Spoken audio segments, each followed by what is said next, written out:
அந்தமான் தீவுகள்ல மின்சாரம் அப்படிங்கிறது மிக ஆச்சரியப்படக்கூடிய வகையில தான் இருக்கு. அது 2 வகையில தயாரிக்கிறதாவும் இங்க இருக்கக்கூடிய எக்ஸிக்யூட்டிவ் இன்ஜினியர் சொல்றாரு. அதாவது மின்சாரத்துறை சார்ந்த எக்ஸிக்யூட்டிவ் இன்ஜினியர் சொல்றாரு. அந்த 2 முறையில முதல் முறை என்ன அப்படின்னு பார்த்தீங்கன்னா, டீசல் மூலமாக மின்சாரத்தை தயாரிக்கும் முறை. அது 100ல 20% மட்டுமே அந்த முறையை நாங்க பயன்படுத்துறோம் அப்படிங்கிற ஒரு விஷயமும், மீதி 80% மின்சாரம் அப்படிங்கிறது இங்க இருக்கக்கூடிய சோலார் பேனல்ஸ், அதாவது சூரிய ஒளி மூலமா நாங்க தயாரிக்கிறோம் அப்படிங்கிற ஒரு விஷயத்தையும் சொல்லியிருக்காங்க.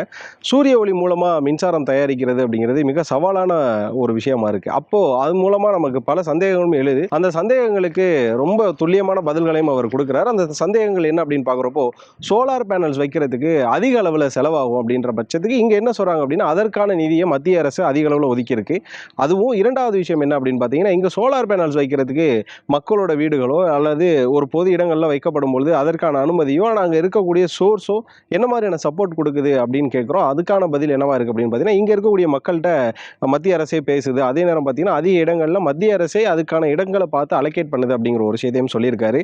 இது மட்டும் இல்லாம இங்க சூரிய ஒளியை அதிக அளவில் எதுக்கு பயன்படுத்துறாங்க, அதுக்கான நோக்கம் என்ன அப்படின்னு பார்க்குறப்போ, முழுக்க முழுக்க பொல்யூஷன் கண்ட்ரோல், அதாவது காற்று மாசுபாட்டை தடுப்பதற்காகவே இருக்குது அப்படிங்கிற ஒரு விஷயங்களையும் சொல்றாங்க. இது மட்டும் இல்லாம இவங்களோட அடிப்படை குறிக்கோள் என்ன அப்படின்னா, CO2 குறைக்கணும் அப்படிங்கிற ஒரு விஷயமும் இருக்கு.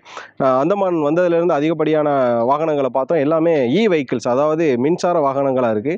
அப்போ வாகனங்கள் மட்டும் இல்லாம அதீத உபயோகம் அப்படிங்கிறது மின்சாரத்தில் இருக்கு. அப்போ அதுக்கு எந்த அளவு செலவாகுது அப்படின்னு கேட்டால், இங்க இருக்கக்கூடிய மக்களோட வாழ்வாதாரம் அப்படிங்கிறது மின்சார ஆற்றலை நம்பி இருக்கு. அதுவும் குறிப்பா சூரிய ஒளியில இயங்கக்கூடிய மின்சார ஆற்றலை நம்பி இருக்கு அப்படிங்கிற ஒரு விஷயமும் சொல்றாங்க. இது மட்டும் இல்லாம நம்ம இங்க நின்று பேசிட்டு இருக்க இந்த பிளான்ட் மொத்தம் 51 ஏக்கர் அளவுல இங்க சோலார் பேனல் அமைச்சிருக்காங்க. ஒட்டுமொத்தம் அந்தமான்ல மட்டுமே 103 ஏக்கர்ல இங்க சோலார் பேனல் அமைச்சிருக்காங்க. இது மட்டும் இல்லாம வரக்கூடிய 2026ல இன்னும் பல ஏக்கர்கள் அமைக்கப்படலாம். 2020ல முழுக்க முழுக்க சோலாரால இயங்கப்படும் அந்தமான் அப்படிங்கிற மாதிரியான ஒரு விஷயமா மாற்றுறதுக்கு தயாரா இருக்கும் அப்படிங்கிற ஒரு விஷயத்தையும் அவர் பதிவு பண்ணியிருக்காரு.